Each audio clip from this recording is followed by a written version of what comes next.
Oke. Termokimia tadi udah Ibu jelaskan, termo itu berhubungan dengan panas ataupun energi. Sedangkan kimia itu berarti energi ataupun panas yang di dalamnya itu terdapat suatu reaksi, yaitu reaksi kimia. Oke. Pada saat kita belajar hari ini, kita harus mencapai beberapa tujuan pembelajaran ini. Setelah kalian belajar, setelah kalian membaca, mendengar apa yang Ibu sampaikan, kalian harus bisa mencapai ini. Yang pertama, tujuan kita yaitu untuk peserta didik diharapkan mampu mendeskripsikan hukum kekekalan energi dan menghubungkannya dengan termokimia. Yang kedua, peserta didik diharapkan mampu menganalisis hubungan antara sistem dan lingkungan serta mampu menentukan jenis-jenis sistem disertai dengan contohnya. Dah. Yang pertama, hukum kekekalan energi. Semua benda yang ada di alam ini dia memiliki energi. Apa itu energi? Energi apa? Apa nak? Energi adalah sesuatu yang dapat digunakan untuk melakukan usaha. Energi dihasilkan oleh suatu sumber energi. Iya. Energi itu adalah kekuatan kita untuk melakukan suatu usaha. Misalnya kalau kalian tidak ada energi, bisa berjalan? Tidak. Sama juga seperti lampu. Lampu kalau tidak hidup seperti sekarang, tidak ada sumbernya, apakah nyala? Tidak. Dan energi ini dia membutuhkan sumber. Ada sumber energi, ada sumber listrik, ada sumber air, ada dari angin. Kemudian kalau kita manusia bisa bersumber dari makanan. Kalau kita tidak makan, misalnya satu hari atau 2 hari tidak makan, seperti kawan-kawan kita yang di pinggiran jalan sana saat pengungsian tidak makan 4 hari 4 malam, apakah mereka kuat dalam menjalani kehidupannya? Tidak. Bahkan saat kita melihat mereka berusaha makan ekspresinya itu lemas, itu karena kurangnya energi. Namun energi itu tidak bisa dimusnahkan. Bisa dimusnahkan energi? Tidak. Bisa diciptakan? Tidak. Tetapi energi itu hanya bisa dirubah bentuk dari satu bentuk ke bentuk yang lain. Hukum kekekalan energi menyatakan energi tidak dapat diciptakan dan tidak dapat dimusnahkan. Tetapi energi dapat diubah dari satu bentuk energi ke bentuk energi lain. Dah, misalnya, nah ini, apa contohnya ini? Lilin. Lilin itu apakah dia dari listrik? Tidak. Tetapi dia ini berubah menjadi cahaya. Energi dari energi api itu menjadi cahaya. Dalam termokimia itu, dia akan membahas ilmu kimia yang mempelajari perubahan energinya. Perubahan energi dari energi kimia menjadi energi gerak, kemudian energi listrik menjadi energi kinetik. Nah, itu yang dibahas dalam termokimia. Energi adalah sesuatu yang dapat digunakan untuk melakukan usaha. Itu semua. Semuanya yang kita lakukan, apa yang kita gunakan itu untuk menciptakan energi. Energi dihasilkan oleh suatu sumber energi seperti yang kawan kita katakan tadi. Nah, ini pernahkah kalian merasa gerak di siang hari? Pernah? Kenapa? Panas. Karena suhunya tinggi. Kemudian saat kalian merasa panas, yang kalian cari apa? Kipas angin ataupun yang di rumahnya ada AC, bisa menyalakan AC. Apa gunanya? Untuk mendinginkan. Apakah memang sifat dari kipas angin tersebut dingin? Tidak. Tetapi pada saat kita menyalakan kipas angin itu menggunakan listrik. Berarti tenaga listrik ataupun energi listrik yang ditarik oleh kipas angin diubah menjadi energi gerak. Sehingga energi yang diubah menjadi energi gerak itu menciptakan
kimia. Tanpa ada energi kimia dia tidak bisa jalan. Ada orang yang mendayung kalau sepeda motor nggak ada, tetapi menggunakan bensin. Dari bensin itu terjadi reaksi kimia, perubahan energi menghasilkan gerak. Nah, kemudian di dalam perubahan energi itu ada yang dinamakan dengan kalor. Kalor itu yaitu panas. Kemudian ada energi dan kerja, sehingga hubungan antara ketiganya itu dirumuskan dengan hal tersebut. Nah, ini delta E sama dengan Q ditambah W. Delta E itu yaitu perubahan energi. Lihat di sumber ajar kalian dan sumber belajar kalian sama PPT yang aku bagikan. Coba dilihat. Apakah ada? Ada? Coba lihat. Nah, itu delta E-nya itu perubahan energi. Q yaitu kalor yang diserap dan W itu usaha. Itu nilainya bisa berubah kapan-kapan. Nilai Q-nya bernilai positif apabila sistem yang menyerap kalor. Q itu akan bernilai negatif jika sistem melepaskan kalor. Begitu juga dengan W. W bernilai positif jika dia menerima kerja dan W bernilai negatif apabila dia yang melakukan kerja. Contohnya, coba dibacakan. Suatu sistem menyerap kalor sebesar 300 kilojoule. 300 kilojoule setelah melakukan kerja sebesar 125 kilojoule. Tentukan perubahan energi yang terjadi. Berarti yang ditanyakan yaitu perubahan energi. Yang diketahui dari soal tersebut apa aja? Yang pertama ada sistem. Sistem yang melakukan kerja. Setelah melakukan kerja, berarti sistem yang melakukan kerja. Berapa joule? 125 kilojoule. Lihat konsep di belakang. Apabila sistem yang melakukan kerja itu nilainya minus, berarti min 125 kilojoule. Sedangkan yang kedua ada sistem yang menyerap kalor. Saat penyerapan kalor itu nilai Q-nya menjadi plus. Ingat, kalau dia menerima itu nilainya plus, menerima ataupun menyerap kalor. Nilai kalornya berarti plus. Kalau dia melepaskan berarti nilainya minus. Karena di sini dia menyerap sehingga nilainya plus 300 kilojoule. Kemudian yang ditanyakan yaitu delta E ataupun perubahan energi. Rumus dari perubahan energi apa?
bagian di luar sistem yang dapat memengaruhi atau menerima akibat dari adanya perubahan yang terjadi dalam sistem. Iya, contohnya misalnya dalam kelas ini apa nih?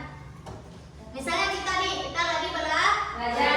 Yang menjadi pusat perhatian saya ada orang yang jalan di luar. Pusat perhatiannya itu sama siapa? Sama orangnya. Sama kita kak? Sama kita nggak? Iya, berarti kita itu sistem.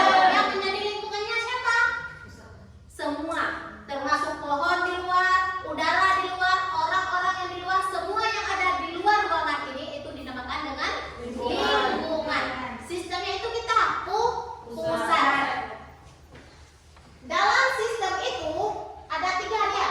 Ada sistem terbuka, sistem tertutup, dan sistem terisolasi. Kalau sistem terbuka apa ya? Itu sistem yang dapat mengalami pertukaran bagian dari lingkungan lingkungan. Iya, contohnya kalian pertama ada sistem terbuka. Satu sistem terbuka. Terbuka itu sistem sama lingkungannya ada pertukaran materi dan Energi. materi plus energinya. Pernah lihat kopi di dalam gelas? Pernah. Saat kopi pertama kali kita buat, kita seduh itu, dia memang terbuka. Gelas, dalamnya gelas terbuka, belum dibilang ini untuk ditutup. Tetapi saat kita menyeduh kopi itu dengan air panas, sehingga dia keadaannya ataupun suhunya itu tinggi, panas. Kemudian kalau kita taruh lama-lama di meja, misalnya tidak kalian minum, taruh di meja, lama-kelamaan dia akan menjadi dingin. Kemudian perhatikan nggak, misalnya kalian taruh pertama kali itu cangkirnya hanya segini, lebihnya ke atas. Tetapi pada saat setengah hari kalian lihat itu akan lebih kurang dari yang kalian lihat tadi. Pernah nggak? Contoh yang biasa kalian lihat, misalnya ini kan siang nih, panas, terik mataharinya itu mengakibatkan suhunya meningkat. Kalian lagi nyuci, kalian ngerasa nggak kalau air yang ada di ember kalian nyuci itu bertambah kering, bertambah sedikit, berkurang? Merasa nggak? Kenapa? Karena diserap oleh panas matahari. Itu yang dinamakan materi dan energinya itu saling bertukar. Materi itu air di dalam ember ataupun di dalam cangkir. Apabila kita tidak menutupnya, itu akan diserap sehingga mengakibatkan di dalam sistem itu kekurangan air. Kemudian yang mudah kita lihat, misalnya ada air panas, kita letakkan tangan kita di atas gelasnya. Merasa nggak kalau di tangan kita itu agak licin seperti ada air? Ada nggak? Itu uap. Uap itu sebenarnya berasal dari air. Itu yang dinamakan dengan materi. Sedangkan energi itu saat kita memegang cangkir dia sifatnya dingin karena diseduh kopi sehingga panas. Saat panasnya gelas kopi kita pegang, tangan kita juga ikut panas. Itu dinamakan dengan energi. Energi panas di dalam cangkir kopi tersebut diserap oleh tangan kita. Itu disebabkan oleh sistemnya yang terbuka. Yang kedua ada sistem tertutup. Misalnya kalian memegang botol air dingin, botol air yang sudah dimasukkan di dalam kulkas, kalian pegang, rasa tangan kalian dingin. Tetapi apakah berkurang air di dalam itu? Tidak. Itu karena di dalam sistem tertutup hanya energinya yang bertukar, tetapi tidak dengan materinya. Selanjutnya ada sistem terisolasi. Kalau sistem terisolasi itu dia seperti kita lihat keadaan kita. Yang namanya keadaan terisolasi itu gimana? Tidak ada koneksi keluar, termasuk apakah itu kabarnya, apakah itu materinya. Nah, itu dinamakan dengan terisolasi. Contohnya ada termos. Pernah lihat termos? Pernah. Dalam termos biasanya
Dede.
Kelompok semua ya.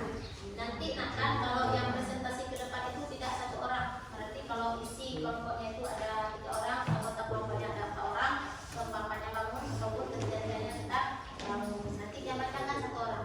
Nah nanti ada kawan-kawannya, mungkin ada kawan yang bertanya, bisa dijawab oleh temannya yang lain. Ibu, temukan ya, ada ya. Jadi gimana? Berarti gimana? Segala sesuatu yang dibuat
Sudah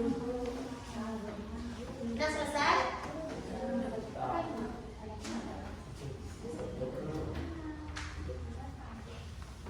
Sudah selesai?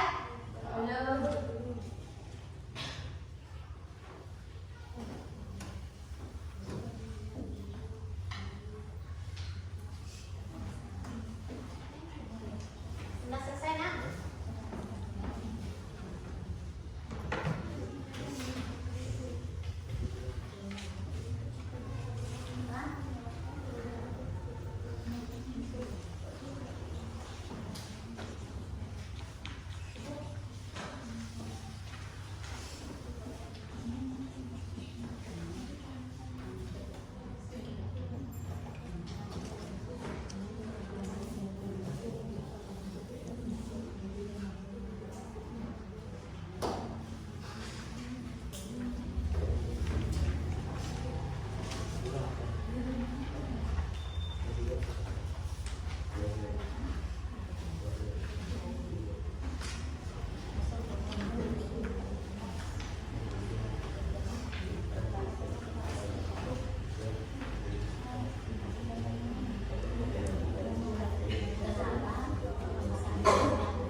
dari kelompok lain itu tidak kepada orang yang paham saja.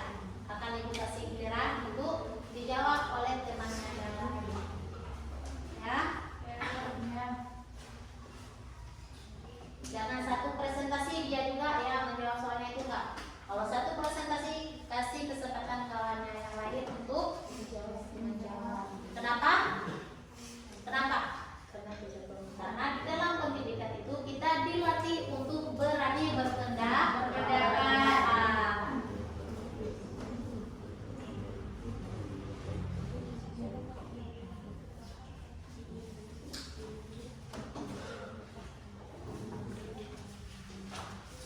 Ada yang sudah selesai?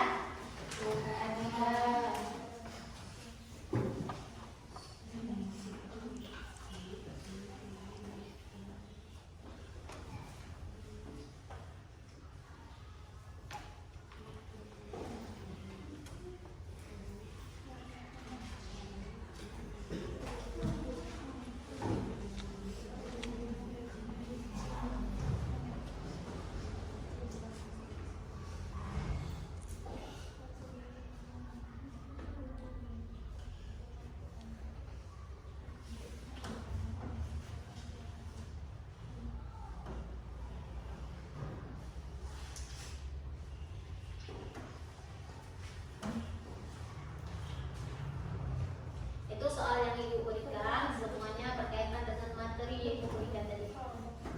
Udah paham semua kan materi yang Ibu berikan tadi? Ada yang belum bertanya mungkin belum paham? Ada? Itu materinya itu banyak kita dapatkan dalam kehidupan kita sehari-hari. Jadi bisa kita pahami dengan mudah. Dimana bisa kita dapatkan bagaimana bentuknya, energi apa yang berubah.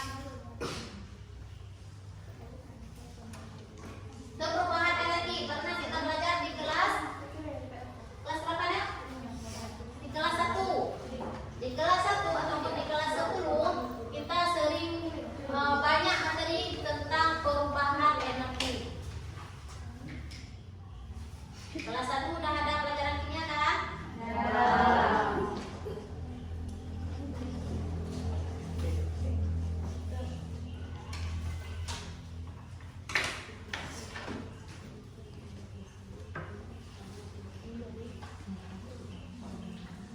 Udah ada yang selesai?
Baik, Assalamualaikum warahmatullahi wabarakatuh. Waalaikumsalam warahmatullahi wabarakatuh. Baik, kami dari kelompok 1 dan berupa 3 orang, yaitu yang pertama Rizman Haji, yang kedua Zulmana Rusna, dan yang ketiga Dr. Fafni.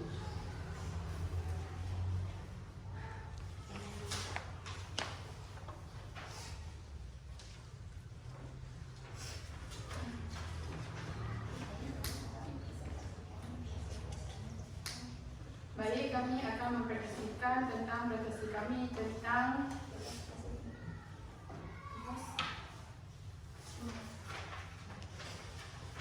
tugas yang ini. Nah, gambar yang pertama itu tentang Tepuk tangan. tepuk tangan, yang kedua tentang Baik. Oke. Jadi apa pertanyaannya? Jadi pertanyaannya yaitu ilustrasi di samping merupakan contoh pembuatan energi dari energi gerak menjadi energi itu. Dan yang kedua itu dari ilustrasi di samping manakah yang merupakan sistem dan mana yang merupakan lingkungan. Jadi sistem apa yang terjadi? Jelaskan pendapatmu.